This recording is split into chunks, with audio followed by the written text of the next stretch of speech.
Well, here we are, Wednesday, August 31st, 2022. I'm Larissa. And I learned this morning that Mr. Mikhail Gorbachev died yesterday, and that must be very, very, very difficult for his family, and it must have been very difficult for him letting go to get to the end of his life and watch everything that he fought for, peace that he fought for, that he sacrificed for, be made a mockery of. Poor Sassy over here, she's got allergies. Sassy, you gonna make it? You okay, kitty? She's got a cough.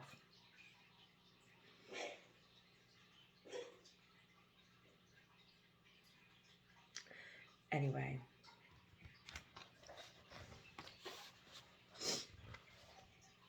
Haroun and the Sea of Stories. A novel by Mr. Salman Rushdie. Chapter 7. Into the Twilight Strip.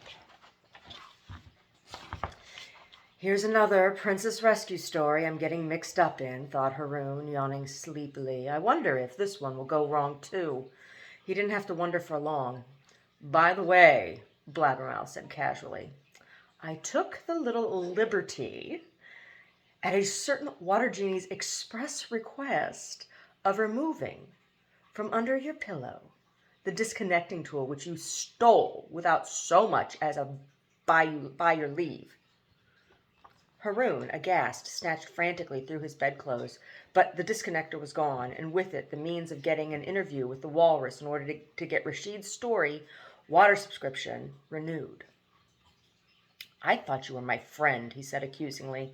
Blabbermouth shrugged. Your plan's totally out of date. Anyway, she replied, If told me all about it, but your father's here himself now. He can sort out his own problem. You don't get it, Haroun sadly said. I wanted to do it for him. There was a fanfare of trumpets from the pleasure garden. Haroun jumped out of bed and ran to the window. Down below him in the garden was a great commotion, a rustling of pages. Hundreds upon hundreds of extremely thin persons in rectangular uniforms that did, in fact, rustle exactly like paper, only much more loudly, were rushing about the garden in a most disorderly fashion, arguing about the precise order in which they should line up, crying, I'm before you. Don't be ridiculous. That wouldn't make sense. It's plain that I must stand ahead of you. All the pages were numbered, Haroun noted, so it should have been simple. It should have been a simple matter to decide upon their sequence. He put this to Blabbermouth, who answered, Things aren't quite as simple as that in the real world, mister. There are plenty of pages with the same numbers, so they have to work out which chapter they belong in and which volume and so forth. Also, quite often there are errors in the uniform, so they've got on completely the wrong number anyway. Haroun watched the pages jostling and arguing and shaking their fists in the air and tripping each other up just to be awkward, and remarked, It doesn't seem like a very disciplined army to me. You shouldn't judge a book by its cover, snapped Blabbermouth, after which, evidently a little put out, she announced she couldn't wait for Haroun any longer, as she was already late, and of course Haroun had to race after her, still in his red nightshirt and purple patches, without even brushing his teeth or hair, and without having had time to point out a number of flaws in her arguments. As they ran along corridors, up staircases, down staircases, through galleries, into courtyards, out of courtyards, along yet more corridors, Haroun panted. In the first place, I wasn't judging the book by the cover, as you suggested, because I could see all the pages. And, in the second place, this isn't the real world, not at all. Oh, isn't it? Blabbermouth shot back. That's the trouble with you sad city types. You think a place has to be miserable and dull as dishwater before you believe it's real. Would you do me a favor, Haroun panted? Would you ask somebody the way? By the time they reached the garden, the Guppy Army, or library, had completed the process of pagination and collation, that is to say, arranging itself in an orderly fashion, which Haroun had observed from his bedroom window. See you later, gasped Blabbermouth, who fled in the direction of the royal pages in their maroon velvet caps, who were standing neatly beside Prince Bolo as he capered and pranced dashingly but a little foolishly on his mechanical flying horse. Haroun spotted Rashid without difficulty. His father had evidently overslept too, and was, like Haroun, still tussle-headed and wearing nothing but a somewhat crumpled and dirty blue nightshirt. Standing with Rashid Khalifa in a small pavilion full of playing fountains, and now waving cheerfully at Haroun with the disconnecting tool in his hand, was the blue-bearded water genie If. Haroun put on a burst of speed and reached them only just in time. "A great honor to meet you," If was saying, "especially as it is no longer required to call you the father of a little thief." Rashid frowned in puzzlement as Haroun arrived and said hurriedly, "I'll explain later," and gave If a glare that reduced even him to silence. To change the subject, Haroun added, "Dad, wouldn't you like to meet my other new friends? The really interesting ones, I mean?" "For Batsheet and the ocean," the guppies were ready to depart. The pages had climbed into the long barge birds waiting for them in the lagoon. Floating gardeners and plenty-maw fishes were likewise at the ready. Water genies astride their various flying machines stroked their whiskers impatiently. Rashid Khalifa climbed aboard Butt, the hoopoe, behind If and Haroun. Molly, Goopy, and Baga were by their side. Haroun introduced them to his father. Then, with a great cry, they were off. "How stupid we were not to dress more sensibly," Rashid lamented. "In these nightshirts we'll freeze solid in a few hours." "Fortunately," said the water genie, "I brought along a supply of laminations. Say please and thank you nicely, and I might let you have some." "Please and thank you nicely," Haroun said quickly. Laminations turned out to be thin, transparent garments as shiny as dragonfly wings. Haroun and Rashid pulled long shirts of this material over their nightshirts and drew on long leggings too. To their amazement, the laminations stuck so tightly to their nightshirts and legs that they seemed to have vanished altogether. All Haroun could make out was a faint gleaming sheen on his clothes and skin that hadn't been there before. "You won't feel the cold now," If promised. They had left the lagoon, and Gup City was diminishing behind them. But the hoopoe kept pace with the other speeding mechanical birds, and sprays of water were all around. "How life does change," Haroun marveled. "Only last week I was a boy who had never seen snow in my entire life, and now here I am, heading into an ice wilderness on which the sun never shines, wearing nothing but my night clothes and some strange transparent stuff as my only protection from the cold. It's a case out of the frying pan into the fire." "Ridiculous," said Butt the hoopoe, having read Haroun's mind. "In a case out of the fridge into the freezer, you mean?" "That's unbelievable," cried Rashid Khalifa. "It spoke without moving its beak." The guppy armada was well under way. Gradually Haroun became aware of what started out as a low buzz of noise and grew to a dull murmur and finally a rumbling roar. It took him a while to recognize that this was the sound of guppies engaging in nonstop conversation and debate of growing intensity. Sound carries over water, he remembered, but this quantity of sound would have carried even over a dry and barren waste. Water genies, floating gardeners, plenty-maw fishes, and pages were loudly arguing out the pros and cons of the strategy to which they were committed. Goopy and Baga were as vocal on the subject as any of the other plenty-maws, and their bubbling cries of dissatisfaction grew louder as they moved farther and farther towards the twilight strip and the land of Chup beyond. "Saving Batsheet! What a notion! What matters is to save the ocean. That's the plan to set in motion. Find the source of the poison potion. The ocean's the important thing, worth more than the daughter of any king."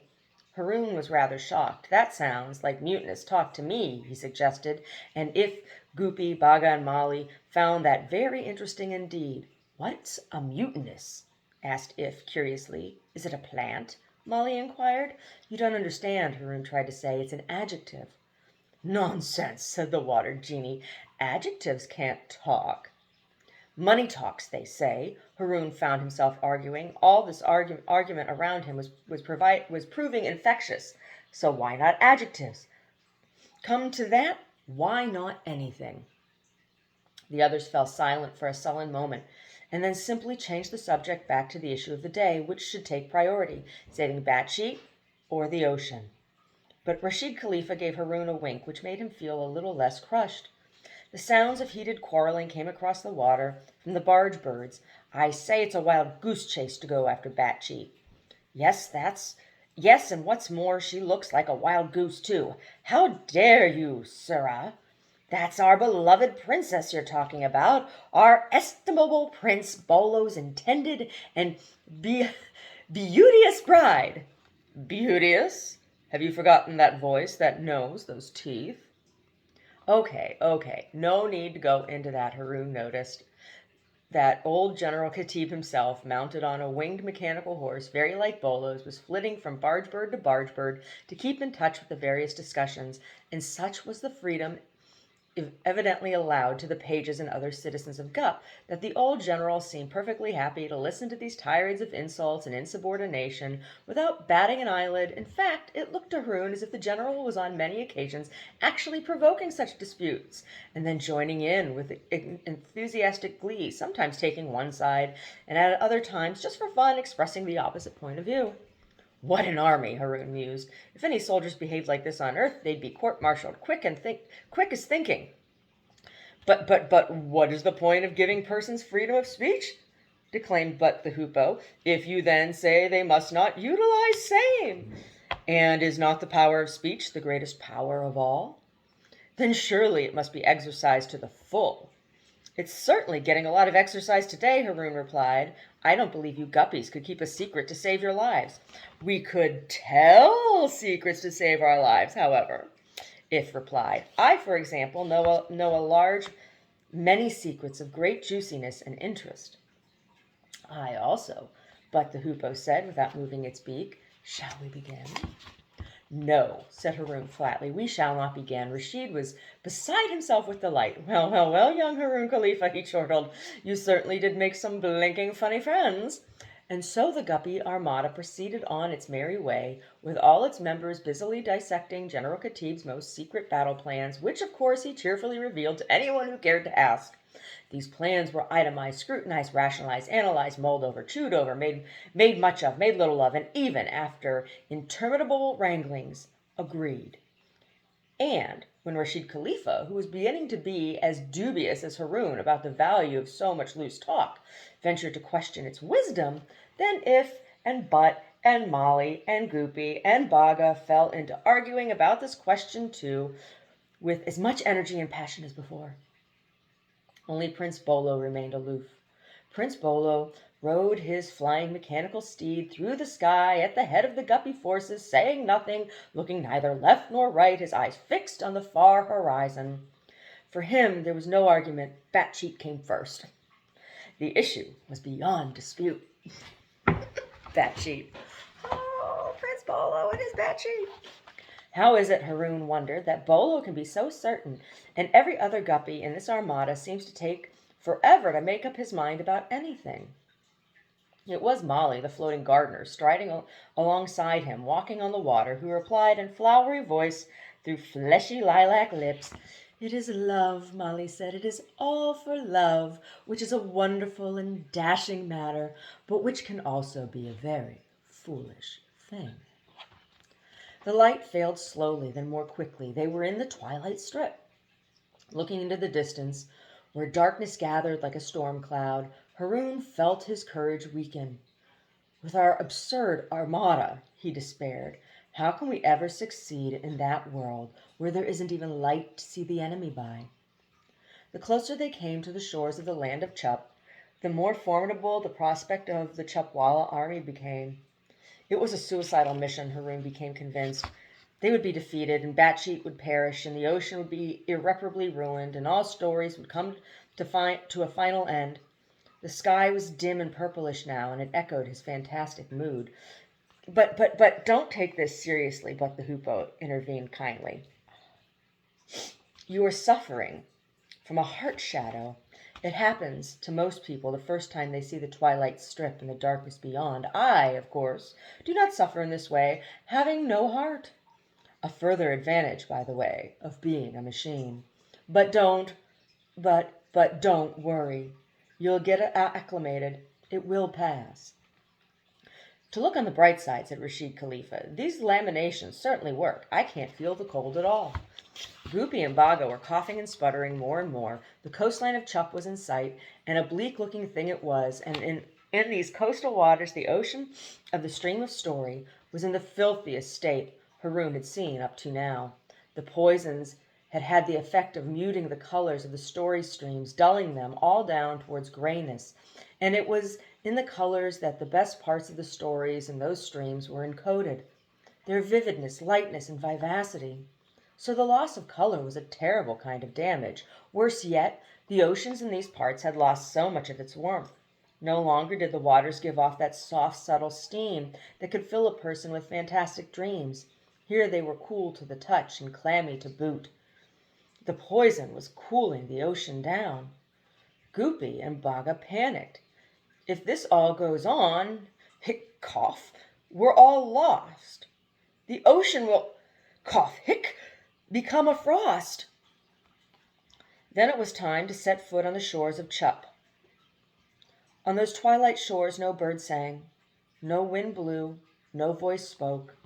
Feet falling on shingle made no sound, as if the pebbles were coated in some unknown muffling material. The air smelt stale and stenchy. Thorn bushes clustered around white-barked, leafless trees, trees like shallow ghosts. The many shadows seemed to be alive, yet the guppies were not attacked as they landed. No skirmishes on the shingle, no archers hiding in the bushes. All was stillness and cold. The silence and darkness seemed content to bide their time. The further into the darkness they lure us, the more odds are in their favor, said Rashid in a dull voice, and they know we will come because they are holding Batcheat. I thought love was supposed to conquer all, Haroun thought, but on this occasion it looks as if it could make monkeys or mincemeat of the lot of us. A beachhead was established and tents had been raised to make the first guppy camp. General Khatib and Prince Bolo sent Blabbermouth to fetch Rashid Khalifa. Haroun, delighted to see the page again, went along with his father. "Storyteller," cried Bolo in his most swashbuckling manner, "now is the hour when you must lead us to the Chupwalla tents. Great matters are afoot. Batcheat's release cannot be delayed." Haroun and Blabbermouth, along with the general, the prince, and the Shah of Blah, went stealthily through the thorn bushes to scout out the neighborhood, and after a short time Rashid stopped and pointed without saying a word. There was a small clearing up ahead, and in this leafless glade was a man who looked almost like a shadow, and who held a sword whose blade was dark as night. The man was alone, but turned and leapt and kicked and slashed his sword constantly, as though battling an invisible opponent. Then, as they drew nearer, Haroun saw that the man was actually fighting against his own shadow, which in turn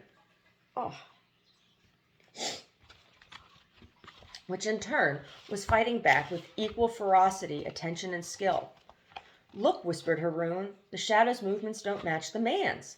Rashid silenced him with a glance. But what he had said was the truth. The shadow plainly possessed a will of its own. It dodged and ducked, it stretched itself out until it was as long as a shadow cast by the light rays of the setting sun, and then it bunched itself into as tight a shade at noon, when the sun is directly overhead. The sword lengthened and shrank, its body twisted and altered constantly. How could one ever hope to defeat such an opponent, wondered Haroun.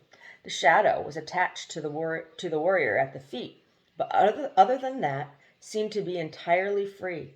It was as though its life in a land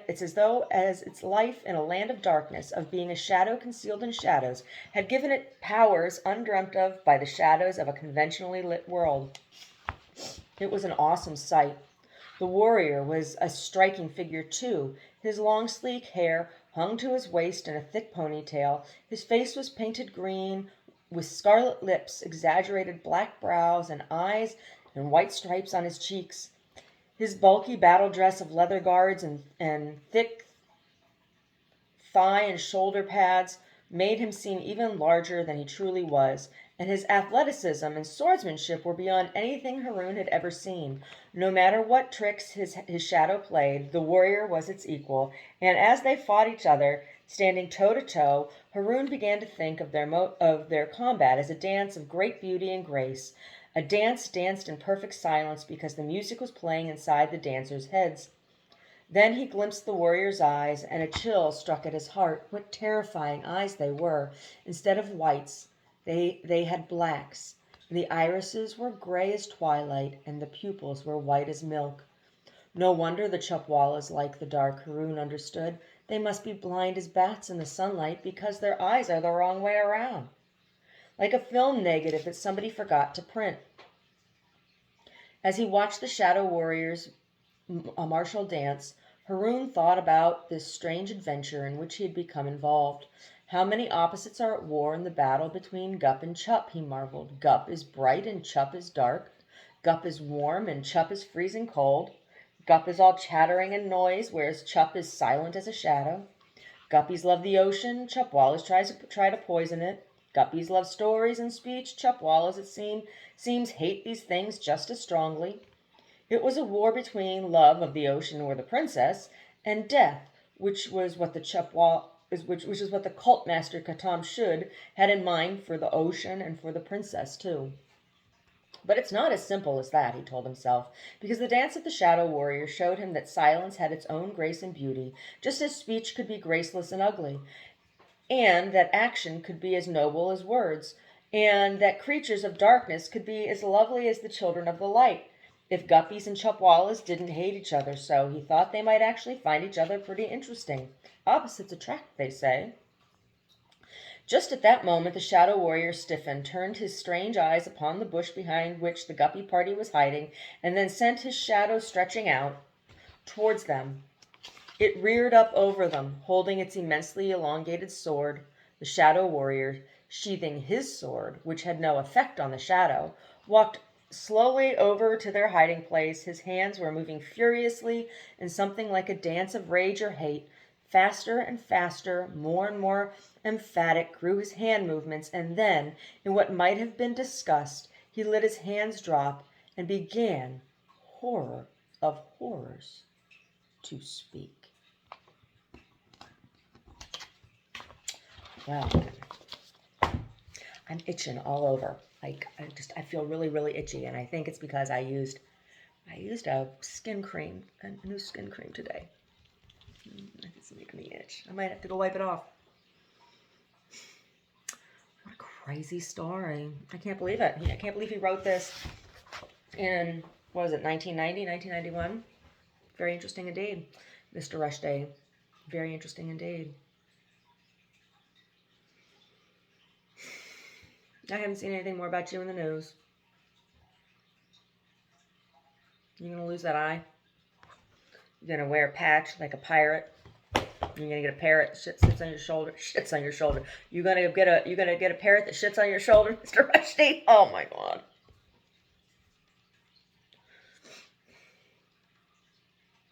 For the love of cheese pizza.